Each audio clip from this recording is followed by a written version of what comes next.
I started. Okay, and then I have 24 people, so I think I'll start letting people in because it's 5:30. So ready? Yeah.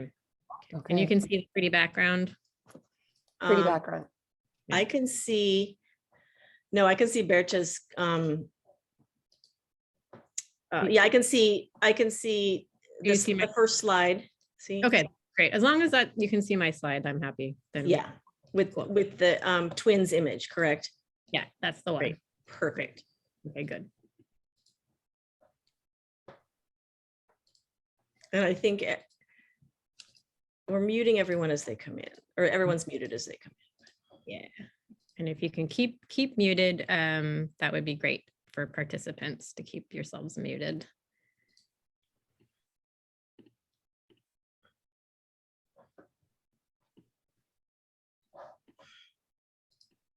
Welcome, everybody. We're just going to wait a little bit longer for folks to join, but we're so happy you're here.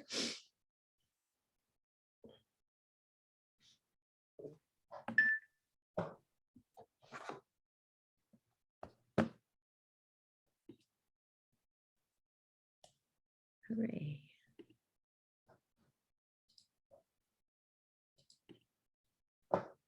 And we will be having a Q&A at the end of Birthe's presentation. So feel free to pop questions in the chat throughout the presentation, and I will moderate a Q&A at the end. So if you have questions come up while we're in presentation, feel free to put that in there. And just make sure that your to says to everyone so that everyone can see the questions.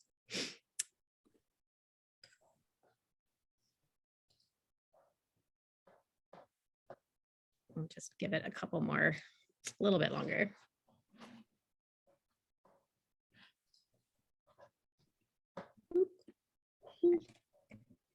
My slide. Okay, well, everyone, thank you so much for joining us today. I am C. Meyer. I'm the exhibitions manager here at Blue Sky Gallery in Portland, Oregon, and I'm so excited to have with us today Birthe Piontek, hailing from Vancouver, Washington, Vancouver, BC, much farther away. Birthe's show Abendlied is on our walls currently. We just had the opening on Saturday, and it is a beautiful show. So if you are local and available to pop in, we'd love to have you view the work here in person. And I'm so happy that we can have a lot of folks join us today via Zoom for a presentation. I'm going to first read our land acknowledgement to get us started. We at Blue Sky humbly acknowledge that our programming is being held on the traditional lands of the Multnomah, Cathlamet, Clackamas, bands of Chinook, Tualatin, Kalapuya, Molalla, and many other tribes who make their homes along the Columbia and Willamette rivers. In this online format, you may be participating from other areas, and we invite you to consider your own land acknowledgement that reflects your location. We also acknowledge that the very technology we rely on for these online programs is inequitably distributed and not equally accessible, creating new virtual displacements and exclusions. We call attention to the need for action now and in the future to address these disparities. So a little bit about our guest. Birthe Piontek is a visual artist living on the unceded territories of the Coast Salish peoples in Vancouver, BC, Canada. Born and raised in Germany, Piontek moved to Canada in 2005 after receiving her MFA from the Folkwang University of the Arts in Essen, Germany. Her work has been exhibited internationally in both solo and group shows and is featured in many private and public collections such as the Museum of Contemporary Photography in Chicago and the Museum of Applied Arts in Gera, Germany. Piontek's project, The Idea of North, won the Critical Mass Book Award 2009 and was published as a monograph in 2011. Her project, Abendlied, received the Edward Bertinsky Grant in 2018 and was nominated by Time Magazine as one of the best photo books in 2019. The most recent work, Janice, was published by Nomic Book in 2021. Piontek is an assistant professor of photography in the O'Dane Faculty of Art at Emily Carr University of Art and Design in Vancouver and a member of the Cake Collective. So welcome very much. And here's a couple of install shots from the show that is currently up here at Blue Sky. Welcome, Birthe. We're so excited for you to be here. And I'm going to stop my share so you can pop over to yours and get going. Sounds good. Thanks, C. Thanks, Molly. I'm really excited to be here with you tonight and to be able to talk about my work. Sharing my screen now. Hopefully everybody can see that full screen. All good? Okay. Yes.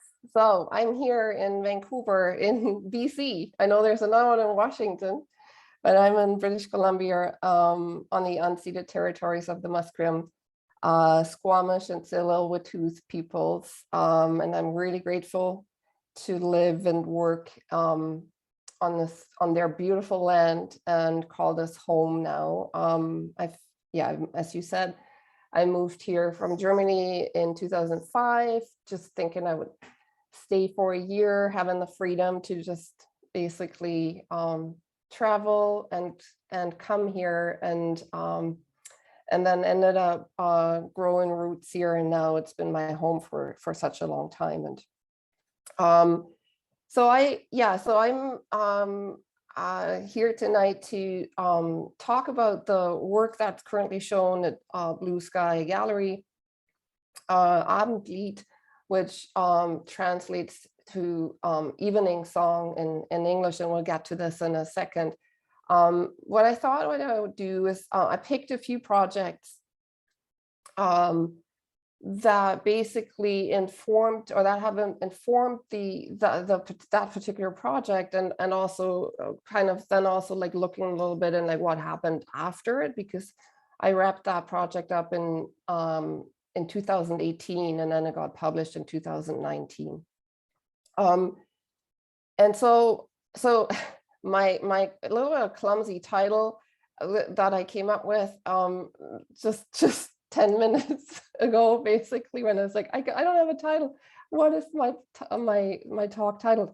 And I was really trying to kind of like make it sound a little sexier. I don't know, it's not like super sexy, but it really wraps it up, I think, in a way, or sums it up in this way. What I'm trying to constantly navigate in my practice, which is I don't want to say tension, but these two really main interests of mine that are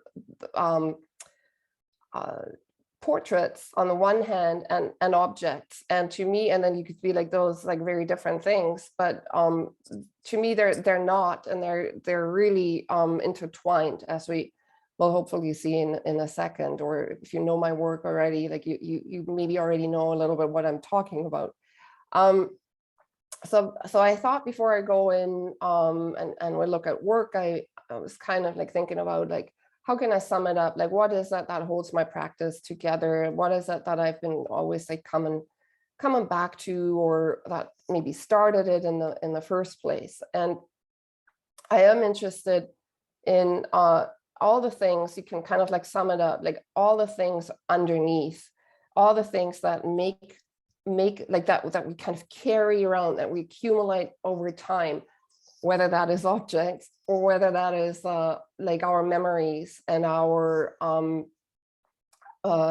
unconscious minds, our unconsciousness, the way that, you know, is how that informs our very ways of being in the world, how it informs our identities. And in many ways, it's like an interest in like all these ideas that are kind of like invisible, but that are like basically the main driver of who we are and what we do. And I have this interest in like, how can I express these? How can I express these things that are like in so many ways like very personal, but also very universal experiences we all have. We're all like shaped by our memories, and even like the events in our lives are in many ways there's a huge overlap of the things that we go through in life. So I'm interested in how, you know, this idea of how can I make that visible. And the question is for me always, like in the beginning when I started out with my photography practice, I would look at people, and I was like, because I'm interested in how people are in the world, and look and how they engage with the world. And so portraiture is that one thing that I obviously it's like kind of such a no-brainer to kind of like start out with that. It's just like, I'm interested in people, I'm looking at people. And but over time, and I think through the experience of like certain kind of limitations within the genre of portraiture, I really turned to objects, and I turned to still lifes, but also to really looking into the boundaries of photography, of like where photography intersects with other art forms like installation, sculpture, and performance. So for me, over time, like trying to imbue or like charge objects as you know, kind of like stand-ins of you know, our identities, our emotions, our psychological states. And then with that, but like not only like working in still life, then like working with objects in a photographic kind of way, but also like really kind of going into those boundaries of photography and being like, okay, but what happens if I use a photograph as an object, and if I use it as you know, in a three-dimensional way? Or what if I bring installations in conversation with photographs? So that's kind of like where my interests sit. And I wanted to just quickly start out with this project because it's also like in many ways my Portland project. My first Portland project, because I did it in 2008. I started it, and that's how Portland and Photo Lucida and Blue Sky Gallery landed on my radar, because I worked on this project, and then I ended up submitting it to Photo Lucida and the Critical Mass Award, and won the Critical Mass, like the book award in 2009. Which enabled me to publish it as a book. And that was my first monograph in 2009. And in many ways, it was the starting point for all of the practice and what I did at the time. I worked a lot as an editorial photographer for publications such as the New York Times Magazine. A lot of the work that I did in this project here led to assignments that I did for publications, and then it also brought on, basically triggered the projects afterwards, and also like some questions that I encountered during this project in my ability of working with people in portraiture. But yeah, so I'll get there in a second. So I'll start with this quote that like really informed this project. And the title, The Idea of North, is also actually borrowed. I borrowed it from Glenn Gould. So I've long been intrigued by that incredible tapestry of tundra and taiga, which constitutes the Arctic and the subarctic of our country. So I just need to make this a little smaller here. Sorry. I've read about it, written about it, and even pulled up my parka once and gone there. Yet, like all but a very few Canadians, I've had no real experience of the North.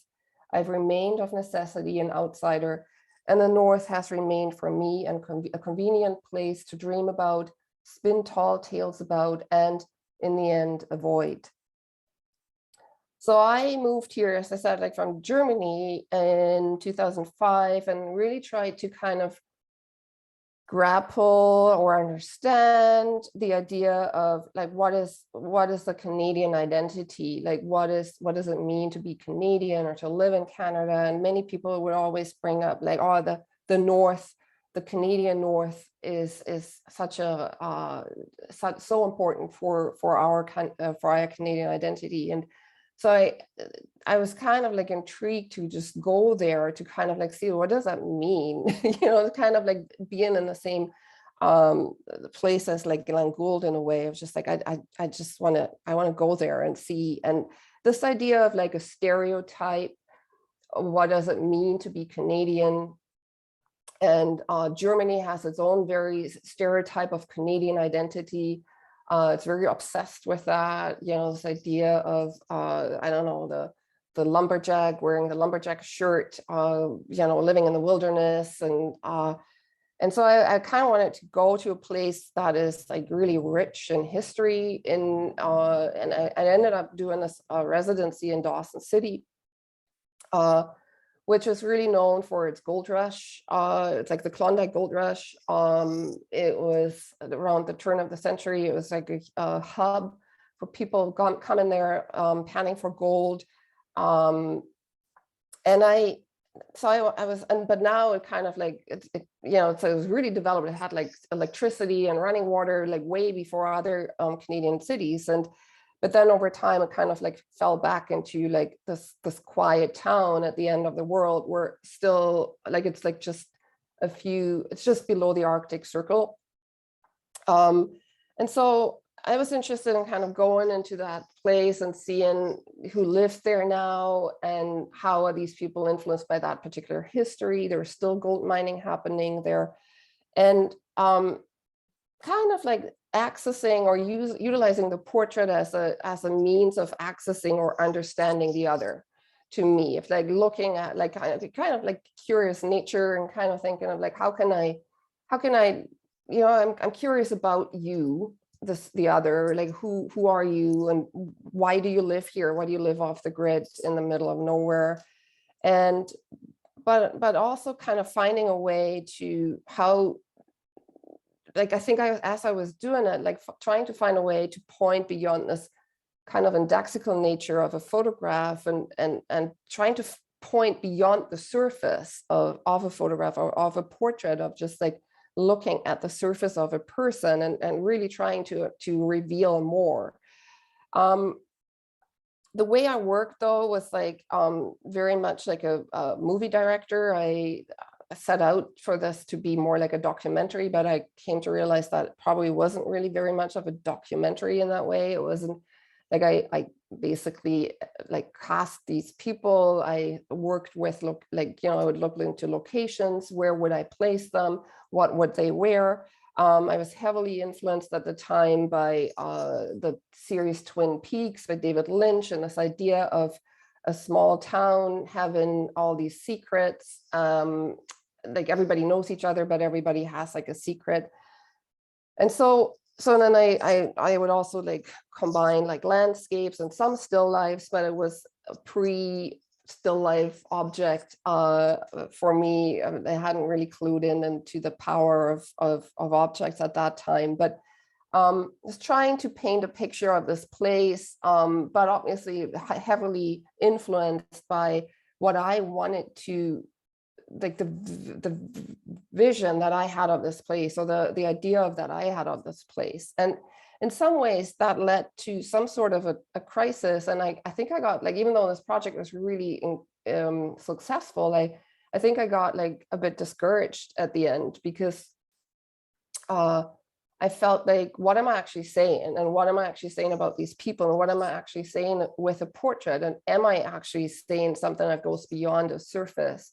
Am I at the end just repeating what Glenn Gould says about, spinning tall tales? Am I just feeding into the stereotype of, like the wilderness and the kind of people that, like would escape maybe a normal lifestyle that they maybe had before? Or so that was a moment where I felt like I had like created a little bit of a recipe for something that was somewhat successful, and in many ways externally measured like really successful, but for myself it left me somewhat dissatisfied. And it led me to switch gears in my way of looking at portraiture and looking at people and looking at photography in general, because I felt like I definitely felt it was a bit of a dead end with the way I worked in photography. And instead of taking pictures of people, I started collecting photographs, and I would go to thrift stores, or I would start using eBay and just buy photographs there. And I think in many ways, this has been like a big part of my practice, even though it is not part of the Abendglied work in so much. But working with found materials and photographs and treating them as objects has been like super influential since then for my practice.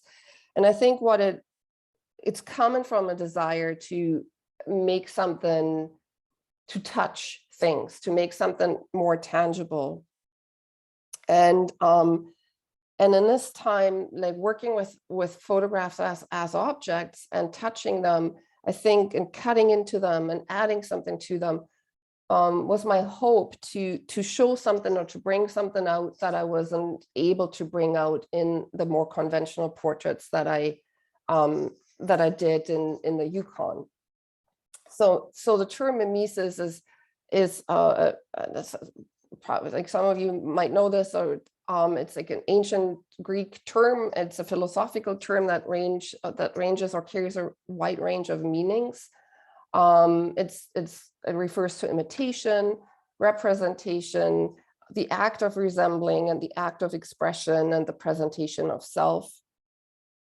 And it has long been used to refer to the relationship between an image and its real original. And so for me, I think I was like really thinking about like, what is a portrait? And is a portrait like a copy of a person? Are we trying to copy a person? This idea of like taking a picture and putting it up in a frame and putting it up on the wall and looking at it and being like, this is X, Y, this is my son, this is my mom. And also obviously, like, and I worked at this project, I started working at it at a time where photographs as objects started to kind of disappear, because we would like really just heavily rely on digital cameras, and we would never really print photographs anymore. And so I was really interested in this like idea of an object that at some point held meaning, was discarded, didn't have any meaning anymore, and I'm retrieving it and I'm assigning a new meaning onto it, and it's standing in for something else. And in many ways, it reminded me of the way I worked in the Yukon when I assigned certain kind of meaning or projections. I projected something on the people that I took pictures of. They stood in for something as well. And I think it was the first time that I really worked like, so none of this is done in Photoshop. They're all like, it's all like manually done they kind of like set up as these like mini installations, but they only would work from one specific angle, and that was the angle that I took the picture from. And then I would bring it, like I would take a picture of it and bring it back into like the photographic form, because to me, essentially it was also like meditation on photography. And I wasn't quite there yet that I was able to allow myself to work in a different way than photographically. Another strategy that I started at the time, pretty much at the same time that I worked on those found photographs or those mimesis images, I started a project that I worked on for quite a while. Usually my work takes up at least 2 to 4 years. And I usually work on several projects at the same time. And they kind of start to have conversations and inform each other. And so this is a project called Lying Still. And what I think another strategy for me to figure out a way to go deeper inwards, or to kind of access these things that I mentioned in the very beginning, like the idea of like memories and the unconscious, and was something like turning the camera on to myself and really trying more like gestures, body language, really my interest in performance and performing for the camera came out, and my interest, and that's kind of like why this is like I'm showing this work, because it really informed my later work with my family, is like the interest in objects and how we engage with objects, and how they can, stand in for something, like they can be charged with meaning and symbolism, and they take on an emotional quality. And through this engagement with them, like finding a language to express, in this case, ideas around change and ideas around my own, like a personal crisis that I was in at the same time, at that time. And so I really started to kind of play with objects that I had in my home, but like also like going out, looking at objects, like going into thrift stores or dollar stores, and looking at objects and the kind of like figuring out kind of like, what can you do for me? How can we engage? And the other thing that like I carried on from like the Mimesis project was still my love with found photographs. And so what this project really is about is like this, so it's images, the color images of myself in my home with objects and in this kind of domestic space, and then they're juxtaposed or paired, or it's also like a book. So it's kind of creates this narrative throughout the book. It's kind of ping pong web, I call it a web of images that inform each other. So and by doing this, and kind of like, so I'm specifically interested in these images from like the 50s or 60s of women modeling for the camera, performing. I'm really interested in like the female role of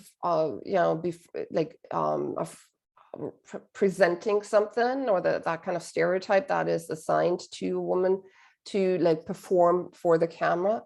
And so I'm creating these narratives. So here, like, it's just like one narrative throughout that book. So it's like this image where this woman is lighting a curtain on fire. Back then, I guess, just to demonstrate this indestructible kind of fabric that's really hard to set on fire. And I take it as a starting point. And this is an image in my home. And then here's the smoke in a different form, and I'm holding on to it. And then it goes to like an aerial shot of a wildfire, and you see the smoke again. And then you see this extinguished candle in the mirror, kind of like trying to, I don't know, light itself again or warm itself on the reflection of itself in the mirror. This is how it was shown in the gallery space, similar to one of the walls now at Blue Sky, in this kind of more salon style way. But for sure, this was like a series where I really started this engagement of body and object, and trying to in that dialogue, or in this bringing together, like creating something that I otherwise wasn't able to express, I guess. So now I come into the work that's shown at Blue Sky. It was published in 2019, binomic book, and there's for you who maybe some of you have seen the book. There's a letter. There's not really much text in it, but there's a letter in there that was written by my friend and writer Nick McElroy, and he talks really beautifully about what is going on for me, and why I'm doing these images. And he has this like really beautiful passage in there, which is when memory unmoors the arrangement of the family, you look to artifacts to act as ligaments to lash the raft together. No longer bound by the sense of continuity their identities gives them, they're held in tenuous proximity by the familiar objects that alternatively bind and cloak them, held together only by holding together, and only where they can, however briefly, touch. And so this project is, I'm returning to portraiture. So my first attempt again after performing for the camera myself, working with found images. It's the first time that I'm looking at people again with my camera. And in this case, I'm looking at my own family. And in many ways, this is a project I took for a long time, and it's the backdrop that basically all my other projects, and I did many more, not only the ones that I just showed you, and some completely working in installation and sculpture. So this project was the one that kind of was the backdrop for all of them, because it was taken over such a long period of time, and it was taken in a very slow way, because it is taken in Germany, and I would only work on it every visit, every time I would go back to see my family in Germany, which at the beginning and for most of the years, it would be once a year. And so this project shows my immediate family in Germany. So my parents, my sisters, and my nephew and my niece. And it was taken over approximately 7 years at a time in which my mother was diagnosed with dementia. And my parents sold the childhood home, our childhood home. And the project, so there's these portraits of my immediate family members, how they're engaging with each other, and they're engaging with objects, and all these objects are these objects that create, I call it the objects of the elements that create a family. And so obviously there's the genes, and there's there's memories, and there's stories, and there's secrets. And then there's these objects that we surround ourselves with, and we all have them, the things that have always been there, that are handed down, or that kind of make up that tangible or visible material that for me turns houses into homes.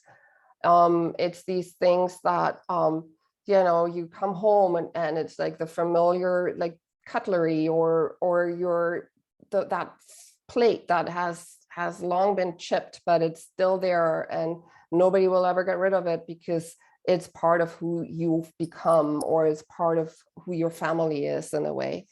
And so they, in the series, these objects become these kind of poetic stand-ins for these underlying emotions, and this kind of I want to say the unspeakable that is unique to each family.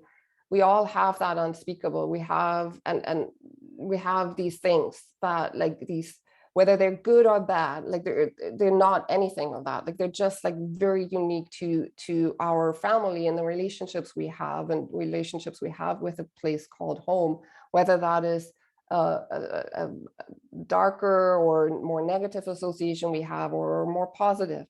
And for me, ultimately, this project reflects on this idea of what is home, and what happens if it's taken away, or if it disappears, what happens. And it's obviously a question that is super relevant all the time, and especially on our minds right now, where so many people are losing their home and are forced to leave their homes. And what is it that take with them? And what are the objects that carry meaning and that we want to hang on to? How are we shaped by these objects and by our homes? And can we kind of hang on to something that, even though it ceases to exist in physical form, can we still have a place called home that we can carry inside of us, or that we can refer to, or that can serve as a foundation for us to find roots in a new place? So these are the questions that this project asks, and it is a personal project, but in many ways it's such a universal project, because it's a very universal story that we all encounter at some point in our lives, and sometimes, and when if we're fortunate, and I consider myself fortunate, very much so, at a later time in my life, and due to the circumstances of my parents aging. These images are very much a collaboration with my family. These images are all staged. I shot them on film, and in a way that I wasn't able to see. Like, that was really important for me for quite a while, shooting on film, basically for like 3 weeks while I was there, come back to Canada, get them processed here, look at them, scan them, think about what worked, what didn't work, write a list of things that I wanted to address, revisit the next time, being confronted with the fact that everything had changed in the meantime, and relying on like what surfaced the next time, and kind of relying on the collaboration with my family as well. So these objects are like, you know, like these are some of my teeth, some of my sister's teeth, some of them might be my niece's. So there's like a collection of teeth. These were like cups that were collected by my grandmother that we were never allowed to touch when we were little because they were like so pretty and delicate, and then they ended up just being like sitting in a cupboard, like on a shelf or something, tucked away. We never used them. So I'm making them strange in a way. Like, I'm going through this like idea of, and I'm moving into this idea of what is really important in my work is the idea of the uncanny, the idea of something gets unfamiliar. And in German, the uncanny is translated to unheimlich, which is unhomely. And in this, it's like this strange making is like, it's super interesting for me, because in the moment when something becomes unfamiliar or strange, and I probably like would say like unfamiliar, there's a way you can familiarize yourself with it. You can discover it. And I think that is like what I'm really interested in like, even like working with everyday objects, it's like finding something new in them, and opening up a new door of what they can be and what they can stand in for. I really love that quote from Julieta Singh. Objects have power in and of themselves, but also power in contact with us that is collaboratively created. And I think that is that sums it up really nicely for me, of like, I feel there's like something like a power that I create with these objects collaboratively. Talking about like the influences, and I said that already, like the uncanny, that concept, but heavily influenced by like surrealism and the idea of how the surrealists like worked with objects in this way of making things. I think there's a lot of humor in that too, but also like, and it sits like really closely to a feeling of uncanniness or of strangeness or maybe discomfort as well. And I'm interested in that. And many people sometimes look at my work and they're like, I don't know what it is. It makes me cringe, or it makes me feel uneasy. It makes me feel squeezy. There's an uneasiness about it. And I think that is, and it sums it really nicely up in this like Merit Oppenheim cup with fur. It's like, you can almost like, you get this feeling of like, ugh, well, if you were to put this now in your mouth, right? Like, this is like, it's not supposed to be together.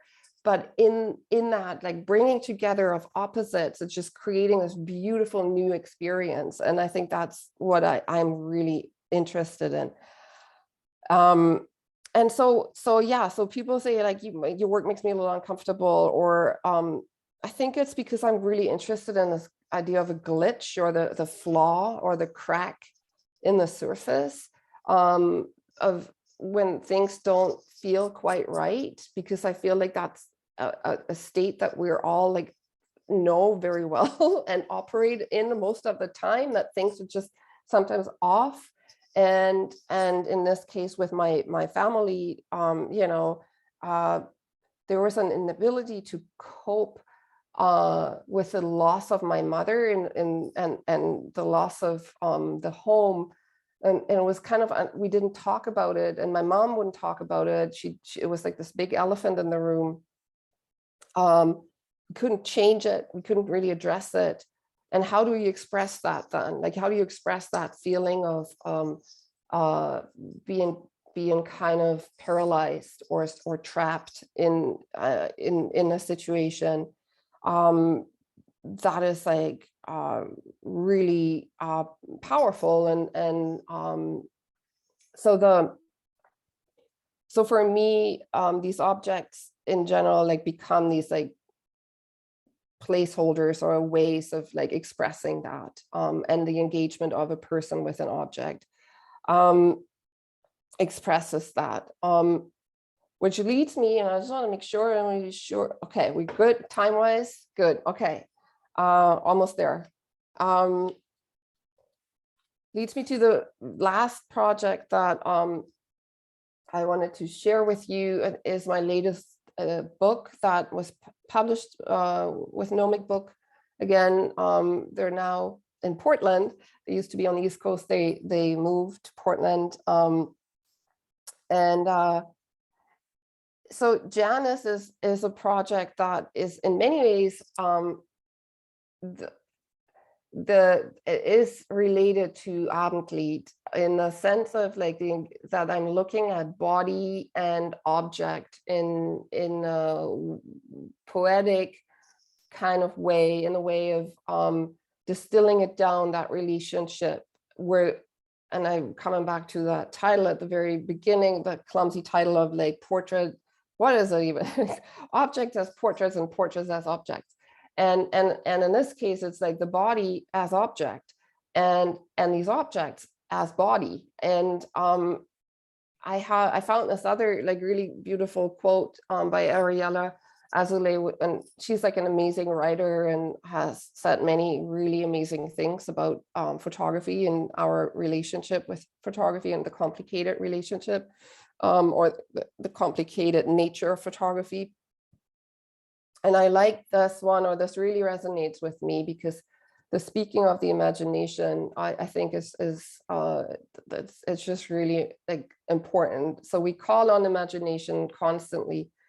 Even when objects actually appear before us, our contemplating gaze encounters not the object in its plenitude, but only one facet of it.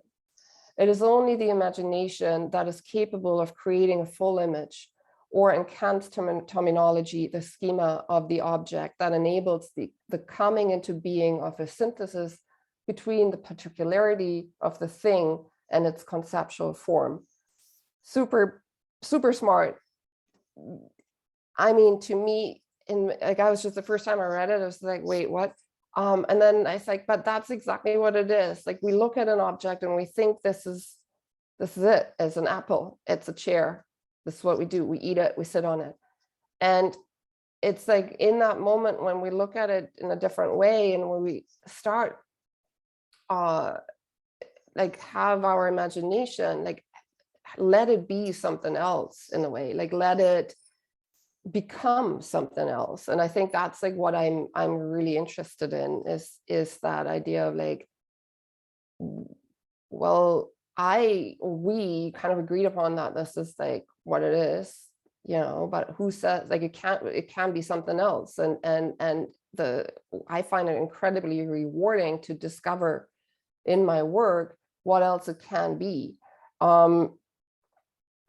So the Janus work is basically like I call it my COVID work, even though I started it before COVID. I started it in 2019 as an exercise in a way to I had started full-time teaching, and I was terrified, and everybody's like, you're probably never going to make any work again because you're just teaching. And I'm like, no, that's not what's going to happen. I will assign myself a project basically, and every weekend I will take pictures in the same corner of my studio at home. And so that's how the project started. And then little did I know that like a few weeks later we'd have a pandemic and I would be stuck in this corner of my studio, you know, and all I had was just a few pieces of vegetables and fruits that I could engage with. And so so some things I wanted to just like talk about in this overall, the idea of Janus is a continuation of a theme that has run through many, or it ran through all the other, not all, but many of the other projects, the idea of transformation and change, that,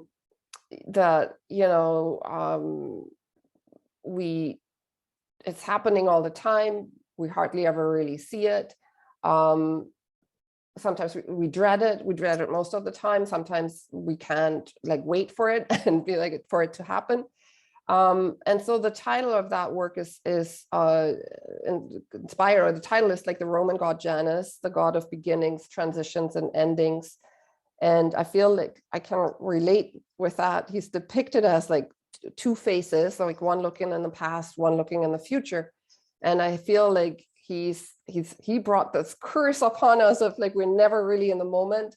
We're always like either occupied by something that we did in the past, or so, we're anticipating something in the future, and we're hardly ever in that moment where change actually happens.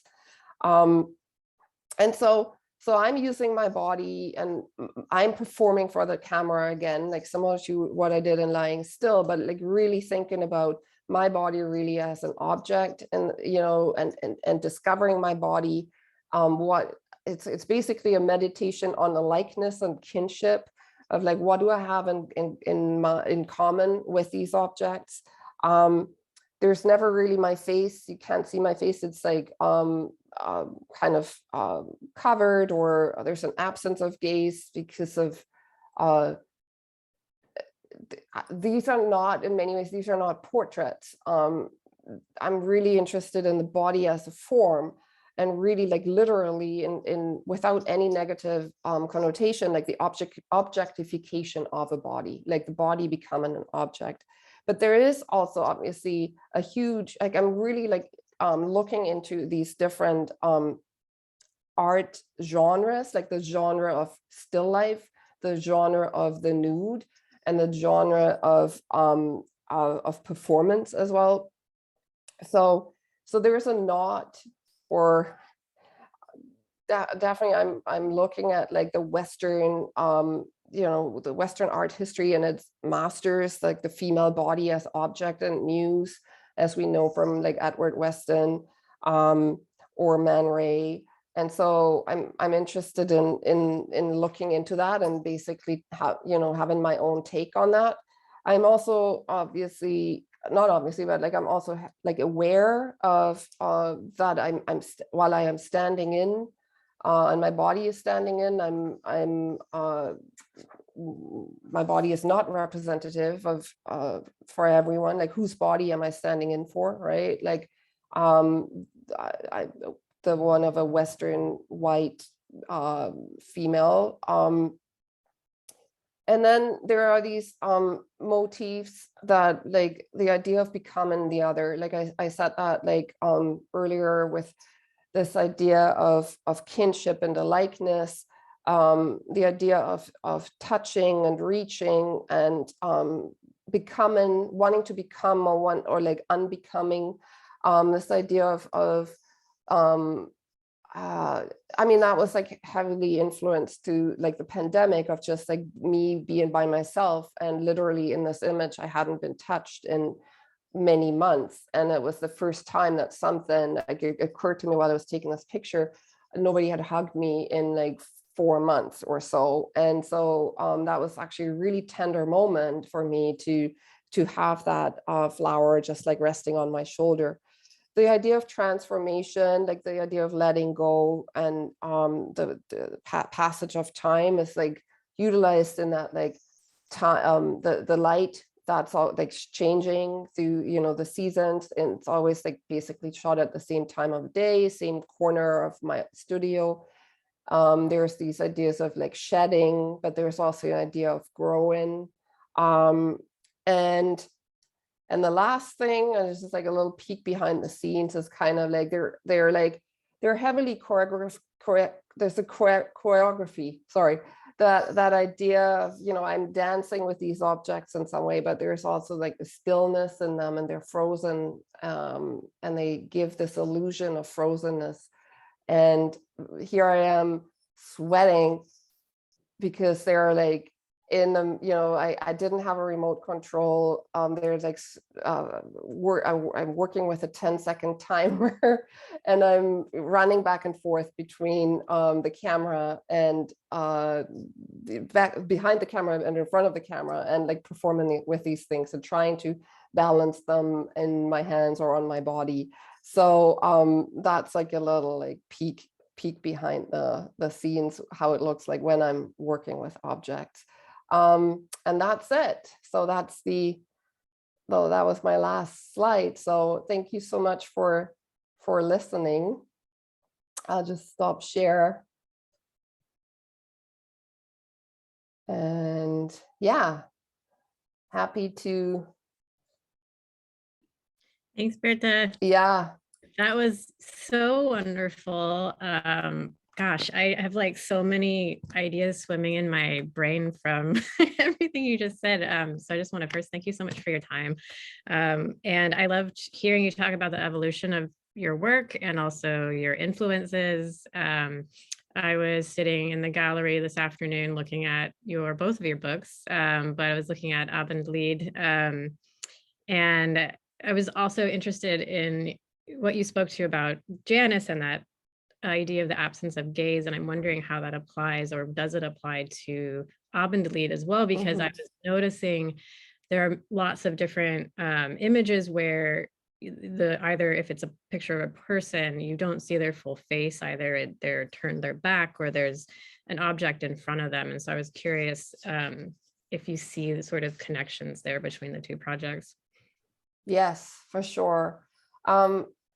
In that project, it is a bit of a dance in the sense of like some of it is, I think it was like this idea of some of it is so personal, and it is about my family, and those are the ones where you can see their faces, and it is a portrait of my sister, it is a portrait of my father, and so on. And then others, I think it's like more where it's not so much about them as opposed to them standing in for an experience or for an emotion or for something that we as a family experience. So but also maybe like a more universal experience that we all might have around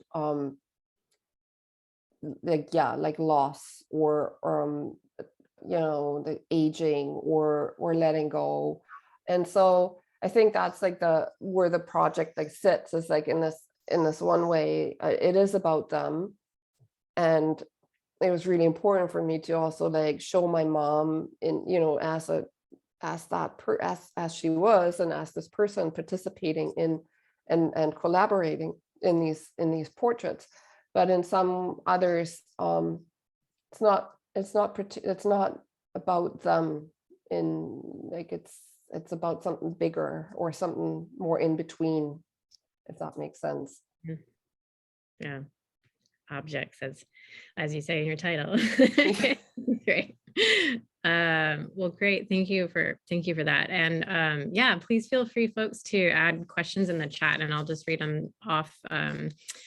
We did have a question while you were in presentation about the Azoulay quote. Yes. And I was wondering where that came from, if you know off the top of your head. And I'm like, I should know. I have all her books and I read them, and now off the top of my head, I'm kind of like, which book was it? And I'm happy to, probably just like takes me a minute to just like go through my notes and my my books, and then I'm happy to, I can relay this information, and I can find it. I can find out. Yeah. Cool.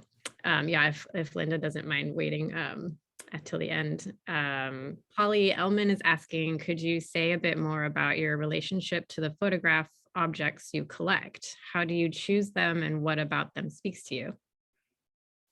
Yeah, I know. That's if I would have had, like, if we had another hour, and I would have included all my all the work that's just revolving around found photographs and objects. I'm generally interested in so like what you, like a few of those that you saw in Lying Still,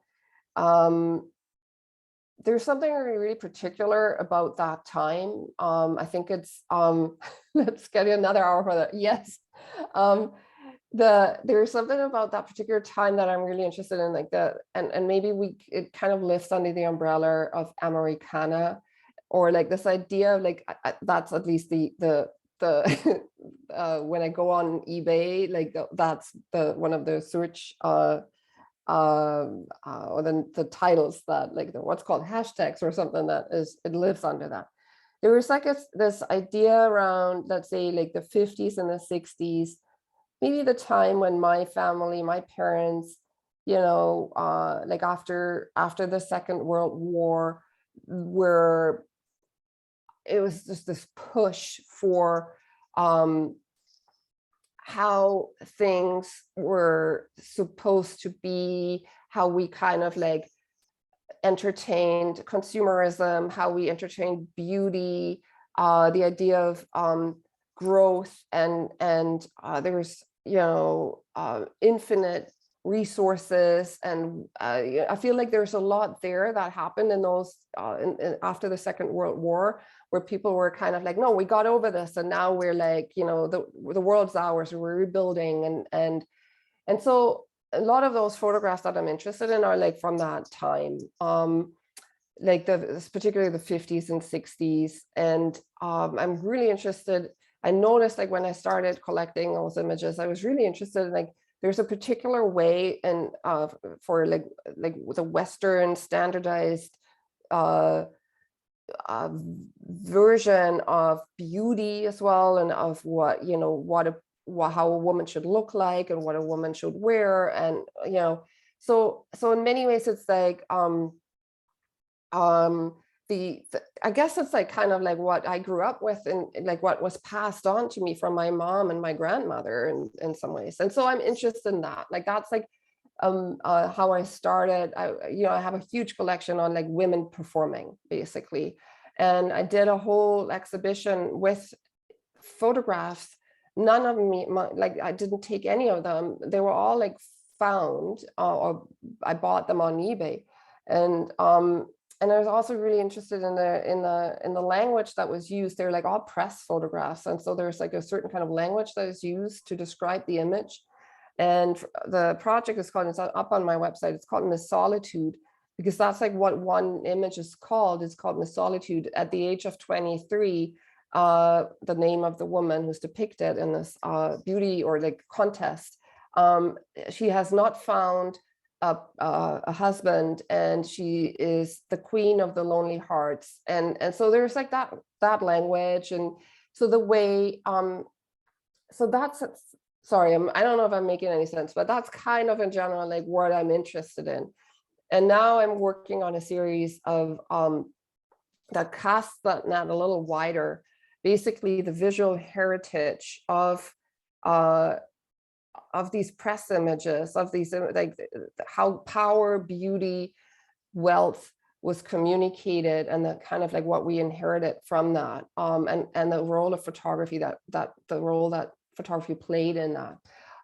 So I don't know if that really answers the question. It's like really white, but that's kind of like when I look at images, I'm like usually looking for something like that. Like I'm looking at press photographs, I'm looking at advertising photographs, looking at a lot of military photographs recently, and how the portrayal of masculinity in those. So yeah,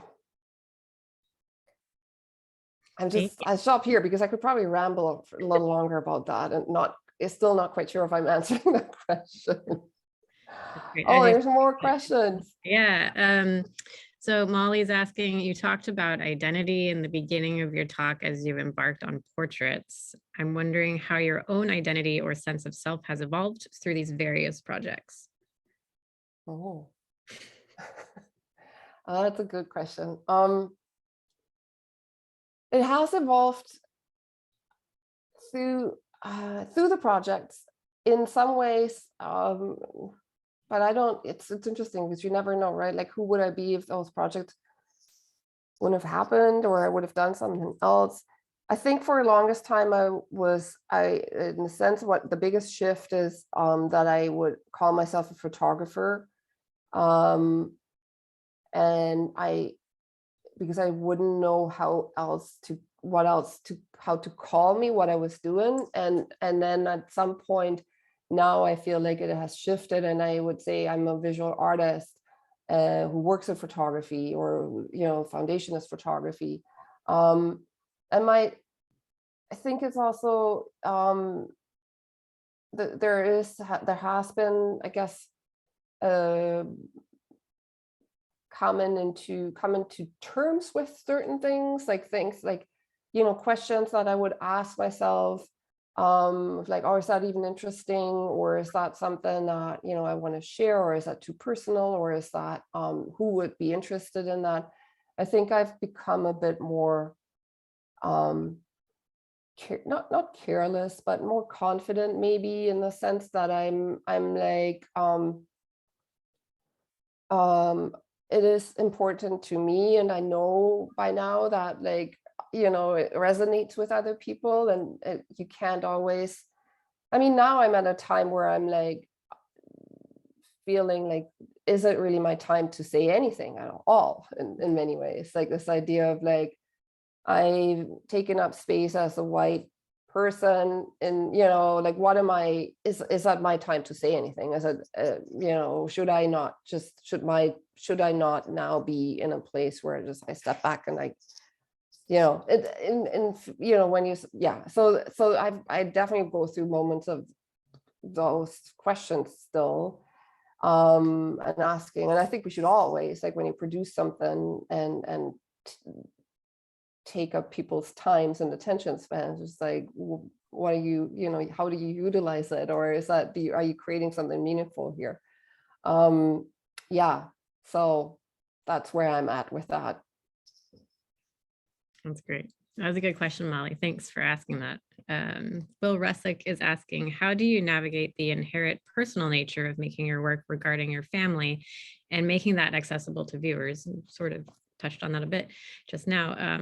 For example, the picture of the cups, you have a very specific memory and attachment to them, but your viewers have none of that history unless you explicitly tell that story. That story is not important in many ways. To like, I hardly ever in a talk, like, I think it's the first time that I mentioned that, like, why I took this picture. The specifics to me, and I think I would say, like, I failed as an artist, or I failed in my work if you look at that image and it really, or like all of them, because I guess we can't always like relate to every single image, but let's say like you go and look at the work and you're like, well, I don't get it. Like, why am I looking at this? Like, it's not, it doesn't do anything for me. What I'm hoping to is that I distill something in that picture, that I'm like showing something that it goes way beyond that particular story of those are the cups of my grandmother. That maybe this image is speaking about memory, preciousness. Maybe that triggers associations of, I don't know, something like another object that maybe the viewer has that like has a special, like something triggers something special in them, or triggers a memory for them. So I think that's it. Like, I mean, and it's the same with like the Janice work, right? Like, when I showed it to my sisters at some point, and they're like, vegetables, really?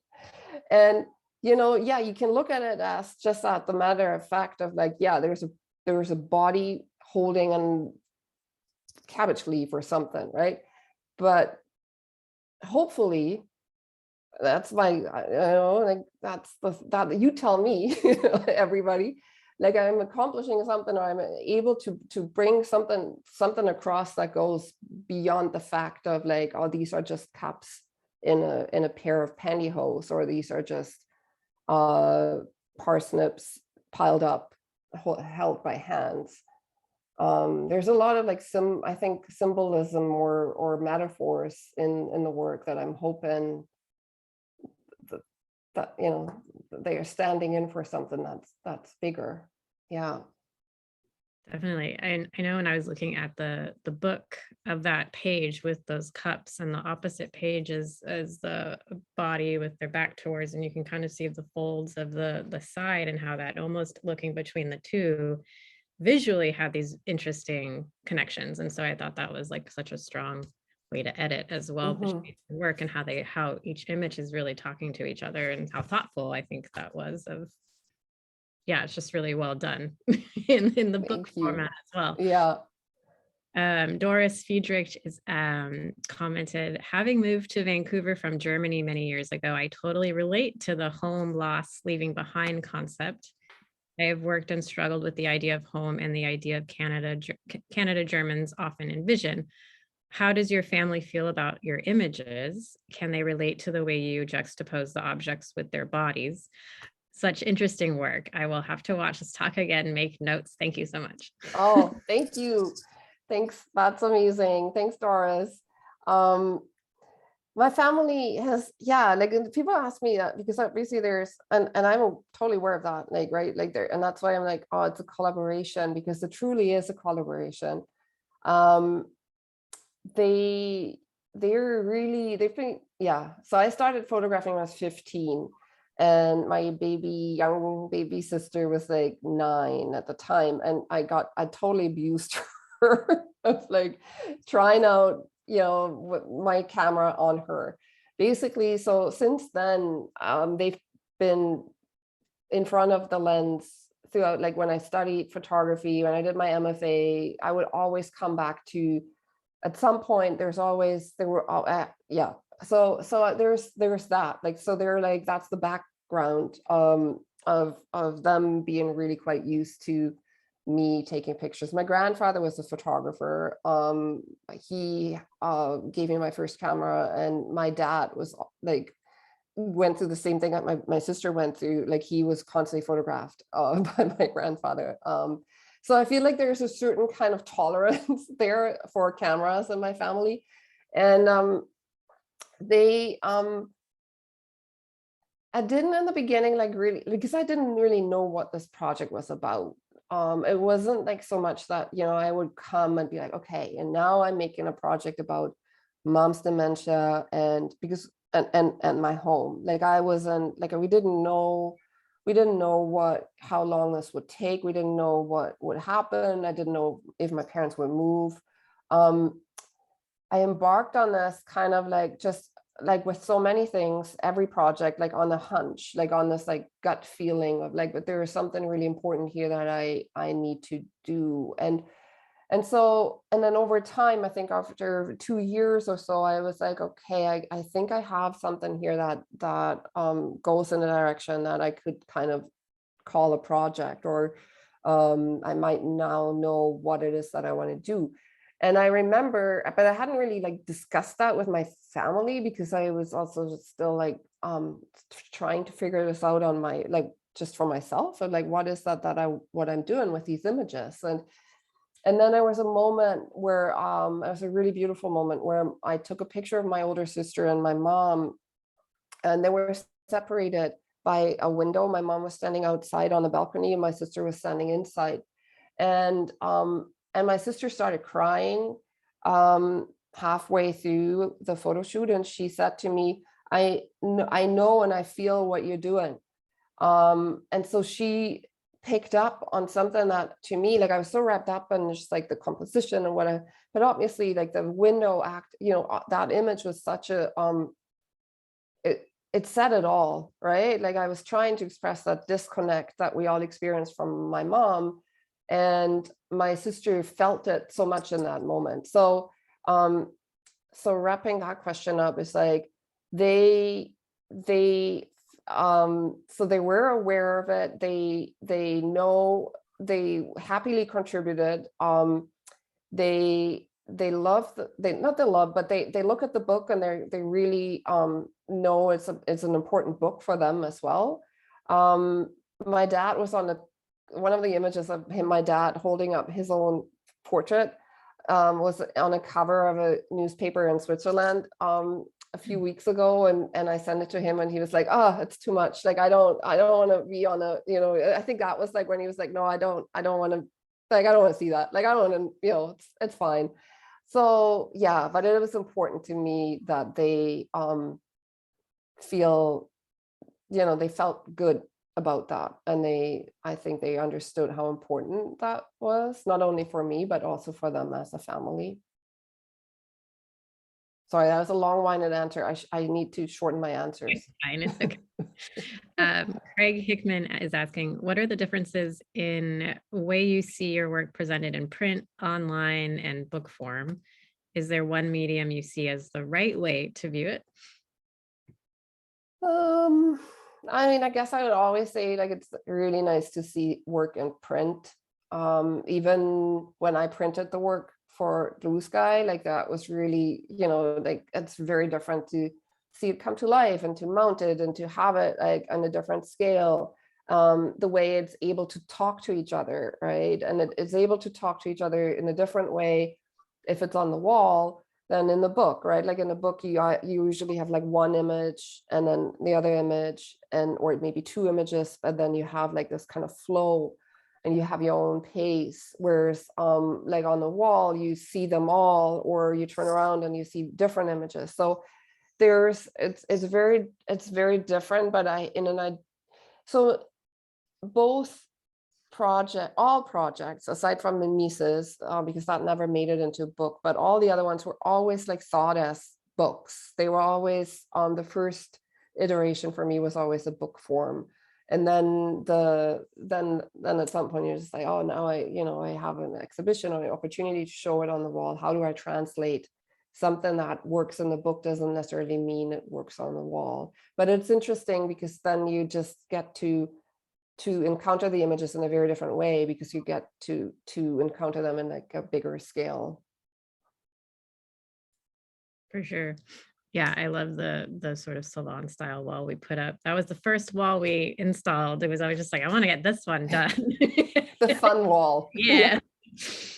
Frank Winters is asking, which photographers do you admire? Who has influenced you? That is such a tricky question. So I want to say, because it's strangely enough, like, I'm not looking at a lot of photography for, like, I mean, I'm looking at photography a lot, but it's not like for the last few years. And I think since I started to become like really more fascinated with objects and sculpture and installation, I really was like, oh, wow, like I opened up all these doors to other art forms that I obviously was aware of before, but wasn't mine. And now all of a sudden I felt like I was encountering, or was kind of learning a new language, and mostly excited in the way that I wasn't like, oh, now I'm going to be like this new amazing sculptor, even though I'm trying to work on sculptures. But I was kind of more interested in like what happens if I look at sculptures or installations, ceramics art, and what happens and what is it that I can distill from that into my photography. There's something there. I can't even like really put the finger on it. It's like looking at it that excites me, and then I want to take that back into and see what it does for photography. So, and one artist, like I always thought, like and it's so cheesy maybe, but it's like Louise Bourgeois is like one of my favorite artists, because she's so versatile. Like she does these amazing sculptures, and then she does drawings, and then it's just like, so then she writes. And so I think I'm very it's just like one artist that I always come back to and I'm always like amazed by. In terms of my own evolution as an artist and as a photographer, also kind of cheesy. I sometimes wish I would have like some like underdog or somebody's like, we've never heard of this one.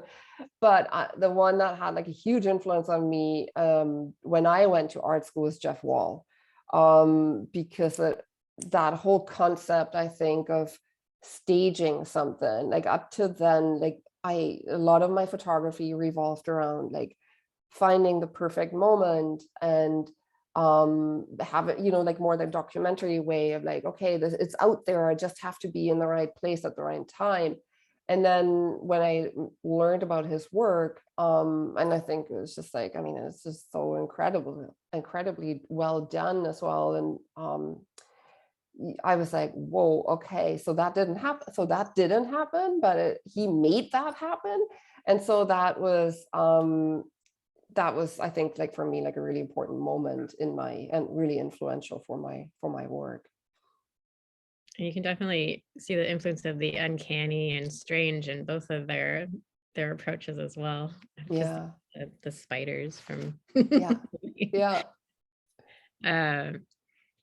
Let's see, I think one last question, then we can get back to the Azalea. Edis is asking, well, he says, your work is fantastic. One question, do you crop images or you keep as is? Oh yeah, good question. All my lying still work is cropped because I didn't have the money to buy a new camera, and I love my Hasselblad, but I was at that time so tired of the square format. And so I basically cropped the whole lying still work. I cropped it from the square into like a vertical or horizontal image. And that was like a bit of a painful thing because I always had to, like, when I was already like thinking about it when I took it, obviously, but it's just like, oh man. And now I hardly ever crop. I